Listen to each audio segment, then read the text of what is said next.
안녕하세요 여러분. 제가 8강 육친 동영상을 찍고 난 뒤에 여러분께 조금 더 이해를 시켜드리기 위해서 육친 보충 강의 동영상을 이제 찍게 되었습니다. 그래서 제목은 제가 출생의 비밀, 모든 것은 출생에서부터 시작되었다 라고 했는데, 우리가 육친이라고 하면 나 자신을 포함해서 비견겁재, 식신상관, 편재정제, 편관정관, 편인정인으로 나눌 수 있습니다. 그런데 이렇게 식신과 상관, 그리고 편재정제, 편관과 정관이 육친관계에 있어서는 남자와 여자에게 다르게 이름이 이제 불려집니다. 그러면 여러분들은 이런 궁금증이 이제 이실 거예요. 왜 여자에게는 식신과 상관이 자식인데 남자에게는 편관과 정관이 자식이지? 이런 의문 안 가져보셨나요? 그래서 그 의문을 풀어드리기 위해서 제가 플러스 영상을 찍었습니다. 자, 하나씩 이제 살펴보도록 하겠습니다. 여러분도 이제 다 아실 거예요. 육친의 의미가 일간인 나와 나머지 글자와의 관계라는 것. 우리가 사주팔자에는 4개의 기둥과 8개의 글자가 있는데 2개의 글자들이 하나의 기둥을 이루었다고 해서 기둥 주자를 써서 사주라고 하고, 사주에는 천간의 글자가 4개 있고 지지의 글자가 4개, 이렇게 해서 8개의 글자가 있습니다. 그렇다면 나라는 일간과 나머지 7개의 글자들의 관계를 이야기한 것이 육친이다 라고 할 수가 있겠죠. 그리고 일간을 중심으로 맺어진 다른 관계가 아니고 혈연 및 인간관계이다 라는 것도 여러분들이 이미 지난 육친의 동영상을 보고 아셨을 거예요. 그래서 나와 오행이 같은 것은 비겁이라고 하죠. 비겁 중에서도 나와 음양이 같으면 비견, 나와 음양이 다르면 겁재. 그리고 내가 생하는 것은 식상이라고 하는데 나와 음양이 같은 것은 식신, 나와 음양이 다른 것은 상관이라고 합니다. 그리고 내가 생하는 게 있으면 내가 극하는 게 있었죠. 그래서 내가 극하는 것은 재성이라고 하는데 나와 음양이 같은 것은 편재. 플러스 마이너스 마이너스 양의 기운으로 가득해서 양의 기운으로 너무 흘러가 버려요. 음의 기운이 가득해서 음의 기운으로 너무 흘러가 버려요. 그래서 한쪽으로 치우쳐져 있다고 해서 우리가 치우쳐질 편자를 써서 편재라고 한다고 말씀을 드렸습니다. 그런데 나와 음양이 다른데 플러스 마이너스 둘이 딱 맞네, 맞췄네, 맞춤이네, 이런 발을 정자를 써서 정제라고 한다고 말씀드렸습니다. 결국은 이것이 에너지의 흐름, 기운이기 때문에 너무 한쪽으로 치우치느냐 아니면 두 개가 플러스 마이너스가 만나서 적절하게 조화를 잘 이루느냐, 그것에 의해서 편과 정으로 나뉘는 거죠. 그리고 내가 극하는 게 있었다면 나를 극하는 것 또한 있었죠. 그걸 관성이라고 하는데, 나와 음양이 같은 것은 편관, 나와 음양이 다른 것은 정관이라고 합니다. 나를 생하는 것은 인성이라고 하고요. 나와 음양이 같은 것은 편인, 나와 음양이 다른 것은 정인이라고 말씀드렸습니다. 여러분들 이미 알고 계시죠? 그러면 육친의 관계도에 대해서 이제 여러분께 간략하게 설명드리도록 하겠습니다. 이것 때문에 오늘 제가 플러스 영상을 찍었거든요. 나가 있어요. 나는 여자입니다. 그리고 목일간입니다. 그러면 이 수라는 글자는 나를 생해주는 거죠. 그래서 수생목 해서 엄마, 편인, 정인으로 대표되는 인성, 이 엄마가 나를 낳았습니다. 그죠? 그걸 생한다 라고 우리는 얘기를 하고요. 수생목이라고 합니다.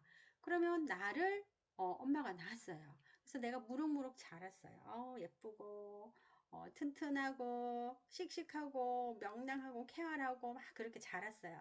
그렇게 자라다가 이성의 눈을 떴어요.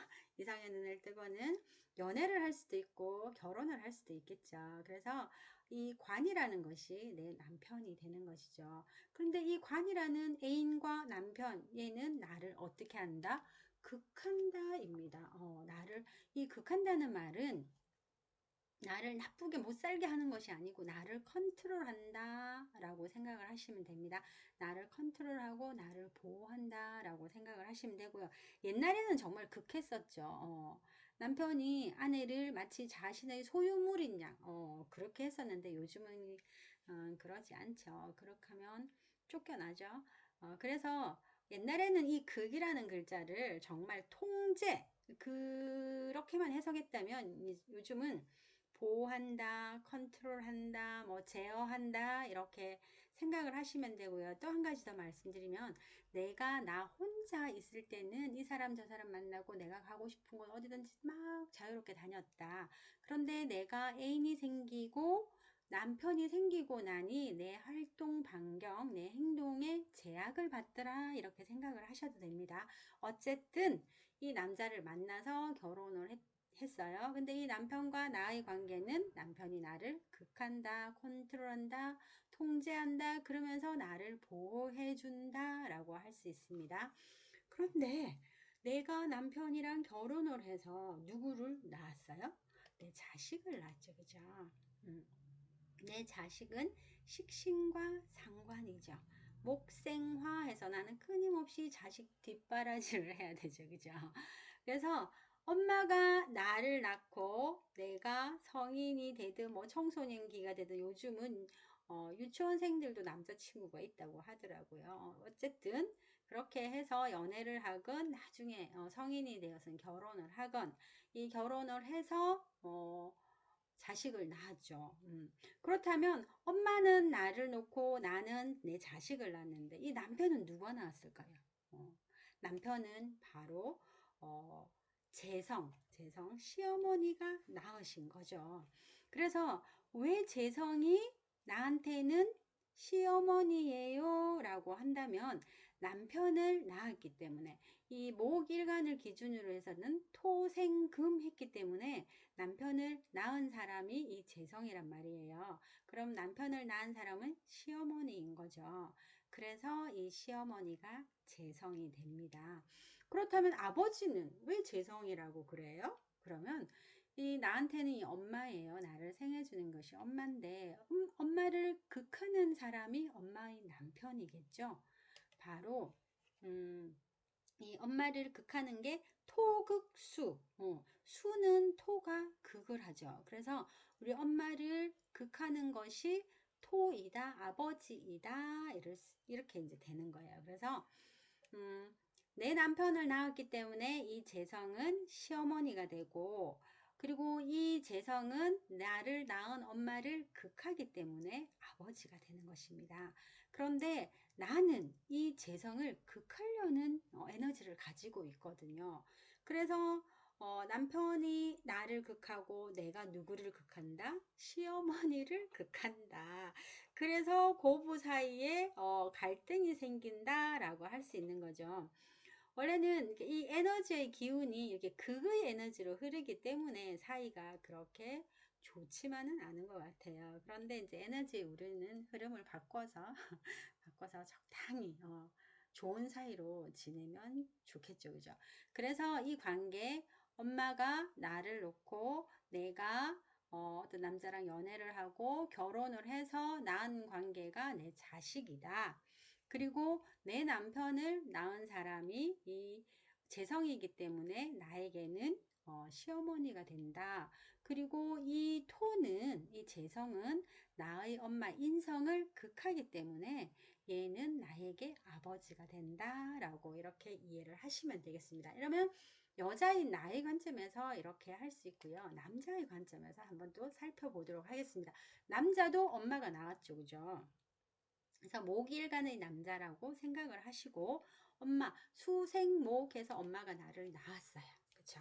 엄마가 나를 낳았는데 나도 무럭무럭 자라서 이성의 눈을 떠서 아내를 만나게 됩니다. 여기는 아내는 애인이라고 해도 되겠죠. 근데 우리가 자식을 낳아야 되기 때문에 물론 애인 관계에서 동거 관계에서도 놓을 수 있습니다. 그런데 이제 일반적으로 이야기를 할게요. 왜냐하면 우리가 살아가는 사회는 너무나 많은 케이스들이 있어서 그 케이스대로 다 제가 설명을 드릴 수가 없잖아요. 그래서 음, 일반적인 것에 대해서 이야기를 하겠습니다. 그리고 이게 가부장적인 학문이기 때문에 이렇게 이제 이야기할 수밖에 없고요. 요즘은 이걸 해석할 때는 과거처럼 그렇게 가부장적인 관점에서 해석하지는 않습니다. 그래서 현대의 관점으로 여러분들이 해석을 하시면 됩니다.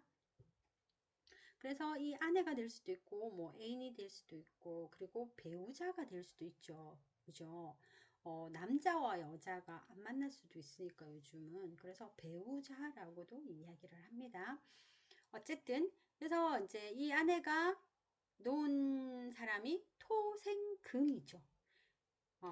이 이제 남자는 나를 극하는 거죠. 이 남편이죠. 남자라고 했지만, 얘는 뭐 애인이 될 수도 있고, 남편이 될 수도 있고, 여러 가지가 될 수도 있고, 내가 남자란 말이에요. 나가 기준이 되니까. 그래서 이 아내가 놓은 것이 무엇이다? 자식인 거죠. 그죠? 남자 입장에서는 내 아내가 넣은 게 내 자식을 낳아도 하고 넣은 것이 이 자식인 거죠. 그래서 토생금 하니까 목일간에게는 금이 관성이죠. 그래서 남자에게는 자식이 관성이 되는 것입니다. 그래서 나와 오행이 같으면 오행이 아니죠. 나를 극하고 나와 음양이 같으면 편관, 그리고 나와 음양이 다르면 정관이라고 합니다. 그래서 엄마는 나를 낳고 내 아내는 내 자식을 낳았다. 그래서 내 자식, 내 아내인 재성이 나온 것이 토생금해서 내 자식이 관성이 되는 것이다 라고 할 수 있습니다. 그렇다면 내 아내는 누가 낳았을까요? 내 엄마가 나를 낳았는데 수생목해서 나를 낳았는데 내 아내는 누가 낳았을까요? 토니까 화생토 했겠죠. 이건 잠깐 화생토하고 그의 관계를 설명드리겠습니다. 화생토한 거죠. 그래서 여자에게는 이 그 식상이 자식이 되는 거죠. 왜냐하면 내가 낳았기 때문에 이 토 입장에서는 금이 자식이 되는 거죠. 그런데 이 여자인 아내를 놓은 것은 장모란 말이에요. 그래서 남자인 나에게는 아내를 낳아준 이 식신과 상관인 사람이 장모가 되는 것입니다. 이 관계를 아시겠죠? 그래서 누구를 기준으로 하느냐에 따라서 이 관계도에 따라서 식신과 상관이 자식이 되기도 하고요. 편관과 정관이 자식이 되기도 한답니다. 그래서 지금 자식이 나를 극하는 거잖아요. 그럼 왜 극할까요? 내가 내 아내를 극하니까 막 엄마를 못 살게 구고 컨트롤하고 잔소리하고 막 그러니까 이 자식이 어떻게 해요? 아빠 나 엄마한테 왜 자꾸 그래요? 이러면서 이제 아빠한테 막 잔소리를 하잖아요. 아빠를 통제하잖아요. 그래서 이제 이 극을 관계로 설명을 할 수도 있습니다. 그래서 우리가 아내의 입장에서, 그러니까 여자의 입장에서, 남자의 입장에서 이 용어들의 차이가 있다는 것, 그 이유가 요런 것에 있다는 것을 여러분들께 말씀드리고 싶습니다. 그리고 남자 입장에서 내 엄마를 극하는 것이 재성인 거죠. 그러니까 남자 입장에서도 아버지가 되는 것이죠. 아시겠죠? 네. 그래서 이 관계에 대해서 이제 설명을 드렸고요. 이제 십성 플러스 동영상도 제가 하나 더 찍었습니다. 십성에서는 힘이 되는 자, 힘을 빼는 자라고 해서 오행의 관계에서 나에게 도움을 주는 오행, 그리고 나의 힘을 빼가는 오행, 거기에 대해서 설명을 드릴 거고요. 여기에 따라서 우리는 이 사주가 신강한가, 신약한가, 그걸 이야기를 하거든요. 십성 플러스 동영상도 제가 찍어서 올려드리도록 하겠습니다. 오늘은 이렇게 동영상 마치도록 하고요. 이 육친 플러스 동영상이 여러분께 도움이 되었다면 구독, 좋아요 눌러주시기 바랍니다. 수고하셨습니다.